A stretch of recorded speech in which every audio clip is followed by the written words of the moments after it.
Hello. आज हम इस व्याख्यान में एरिस्टोटल के कॉन्सेप्ट ऑफ गॉड यानी कि एरिस्टोटल का ईश्वर विचार पर चर्चा करेंगे। यह व्याख्यान आपको BA part 2 philosophy paper first और MA previous philosophy paper second history of western philosophy. Aristotle ने द्रव्य और स्वरूप तथा साध्यता और सिद्धता के माध्यम से जगत में विद्यमान परिवर्तन या विकास की व्याख्या की है। तो विकास की व्याख्या किस तरह से की है? एक तो मैटर एंड फॉर्म के माध्यम से और पोटेंशियलिटी एंड एक्चुअलिटी यानी कि साध्यता और सिद्धता के माध्यम से की है।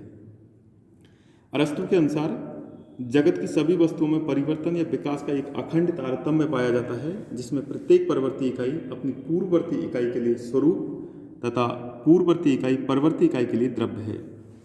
विकास के क्रम में हम जितना ही आगे की ओर अग्रसर होते हैं, स्वरूप की मात्रा बढ़ती जाती है तथा द्रव्य की मात्रा घटती जाती है, और जितना ही हम पीछे की ओर अग्रसर होते हैं, स्वरूप की मात्रा घटती जाती है और द्रव्य की मात्रा बढ़ती जाती है। इस प्रकार विकास क्रम की अंतिम अवस्था में जो इकाई आएगी उसमें स्वरूप का क्या होगा? चरम उत्कर्ष होगा और द्रव्य का आत्यंतिक अपकर्ष पाया जाएगा।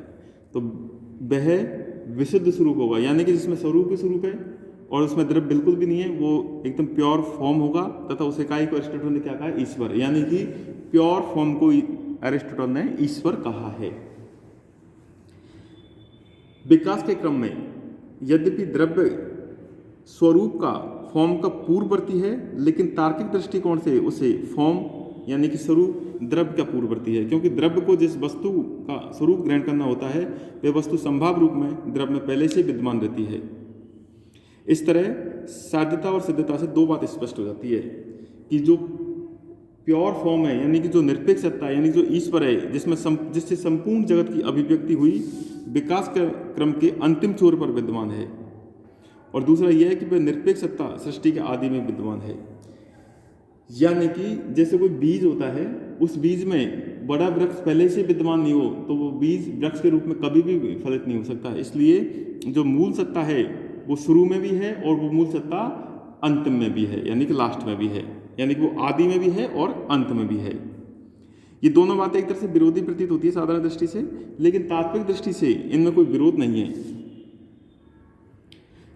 क्योंकि काल के माध्यम से परम निरपेक्ष सत्ता का ज्ञान प्राप्त नहीं किया जा सकता। ये एरिस्टोटल का मानना है कि काल की दृष्टि से, टाइम की दृष्टि से जो ईश्वर के स्वरूप है उस पर हम ईश्वर के बारे में हम डिस्कस नहीं कर सकते, उसे हम तार्किक दृष्टिकोण से ही समझ सकते हैं। यदि परम निरपेक्ष सत्ता और जगत में काल का संबंध माना जाए तो ईश्वर अपूर्ण हो जाता है। दूसरी बात यह है, क्यों अपूर्ण हो जाता है काल की दृष्टि से? क्योंकि काल से ईश्वर सीमित हो जाएगा और जो सीमित सत्ता है वो कभी पूर्ण नहीं रहेगी। इसलिए काल की दृष्टि से हम ईश्वर का वर्णन, ईश्वर का एक तरह से ईश्वर की व्याख्या नहीं कर सकते हम। दूसरी बात, यदि ईश्वर और जगत में काल संबंध मान लिया जाए तो ईश्वर सृष्टि के केवल प्रारंभ में ही होगा, उसके अंत में नहीं पाया जाएगा। जबकि अरस्तु के अनुसार ईश्वर सृष्टि के आदि, मध्य और अंत में होता है। अतः ईश्वर और जगत में काल संबंध कभी भी नहीं हो सकता। तो फिर कैसे संबंध होगा? एरिस्टोटल के अनुसार ईश्वर और जगत में एक तरह से कैसा संबंध हो? तार्किक संबंध, लॉजिकल संबंध, लॉजिकल रिलेशन ही पाया जाएगा। यदि ईश्वर जगत का आदि और अंत दोनों है तो उनके बीच केवल तार्किक संबंध ही संभव हो सकता है। आधार वाक्य और निष्कर्ष में तार्किक संबंध पाया जाता है। आधार वाक्य से पृथक निष्कर्ष का अस्तित्व नहीं है। निष्कर्ष आधार वाक्यों के आदि और अंत दोनों में ही है। ठीक उसी प्रकार ईश्वर भी एक आधार वाक्य है जिसका जगत एक निष्कर्ष है। जगत ईश्वर का एक तार्किक परिणाम है। अरस्तु के अनुसार कारण में प्रयोजन हेतु भी शामिल होता है तथा तभी वह किसी वस्तु का पर्याप्त कारण होता है। इस प्रकार उद्देश्य मूलक ईश्वर भी जगत के अस्तित्व का पर्याप्त कारण है। तो जिस तरह से आधार वाक्यों में निष्कर्ष छुपा होता है, उसी तरह से एक तरह से ईश्वर भी एक तरह से आधार वाक्य है और जगत उसी में छुपा हुआ है, उसी का एक निष्कर्ष है।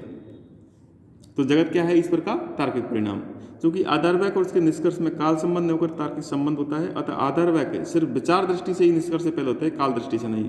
उसी प्रकार परम तत्व या ईश्वर या स्वरूप, परम तत्व ईश्वर या स्वरूप जगत या द्रव्य से विचार दृष्टि से ही पहले आता है, काल दृष्टि से नहीं आता। इसी प्रकार यद्यपि ईश्वर या परम तत्व जगत का लक्ष्य कारण है, पर विचार दृष्टि से वह जगत का आदि भी है। वे संपूर्ण जगत के अधिष्ठान है, जिससे वस्तुएं निसरत होती है, अभिव्यक्त होती है। संसार की सभी वस्तुएं काल से ढकी हुई है और लक्ष्य प्राप्ति के लिए प्रयत्नशील है, पर लक्ष्य के एक तरह से काल से ढके न होने के कारण है, अर्थात काल से अतीत होने के कारण उनको प्राप्त करना उतना आसान नहीं है। जगत अनादि और अनंत है। एरिस्टोटल ने जगत को विकास के क्रम में माना है, जिसकी पहली इकाई क्या है? मैटर है, द्रव्य है, और ईश्वर क्या है? अंतिम इकाई है। तो ईश्वर जगत को कैसे माना है? विकास के क्रम में, जिसकी पहली इकाई मैटर और लास्ट इकाई प्योर फॉर्म यानी कि ईश्वर। इस विकास की श्रृंखला में उच्चतर इकाई वह है जिसमें द्रव्य की अपेक्षा स्वरूप अधिक पाया जाता है, और निम्नतर इकाई वह है जिसमें स्वरूप की अपेक्षा द्रव्य का आनयन अधिक होता है, यानी कि द्रव्य उसमें अधिक पाया जाता है। अतः इस तर्क के अनुसार जिस बिंदु से विकास प्रारंभ होता है उस बिंदु पर द्रव्य ही द्रव्य होगा और स्वरूप का आत्यंतिक अभाव पाया जाएगा, जबकि शीर्ष बिंदु पर जहाँ विकास का अंत होता है केवल स्वरूप पाया जाएगा और द्रव्य का आत्यंतिक अभाव होगा। इस प्रकार संसार की सभी वस्तुओं में द्रव्य और स्वरूप दोनों पाए जाते हैं। द्रव्य और स्वरूप दोनों अभियोज्य तत्व है, उन्हें एक दूसरे से पृथक नहीं किया जा सकता। विकास क्रम में जब लक्ष्य की प्रवर्तक शक्ति के कारण निम्नतर इकाई का उच्चतर इकाई में संक्रमण होता है तो उसे गति या परिवर्तन कहते हैं। इस तरह गति द्रव्य में ही संभव है, जिसमें द्रव्य नहीं उसमें गति संभव नहीं है। इस प्रकार ईश्वर जो सभी गतियों का प्रवर्तक है स्वयं गतिशील नहीं है, क्योंकि वह स्वरूप है और उसमें द्रव्य का आत्यंतिक अभाव पाया जाता है। इस प्रकार जो ईश्वर है वो प्योर फॉर्म में, उसमें गति पॉसिबल ही नहीं है। क्यों? क्योंकि इसमें द्रव्य नहीं है।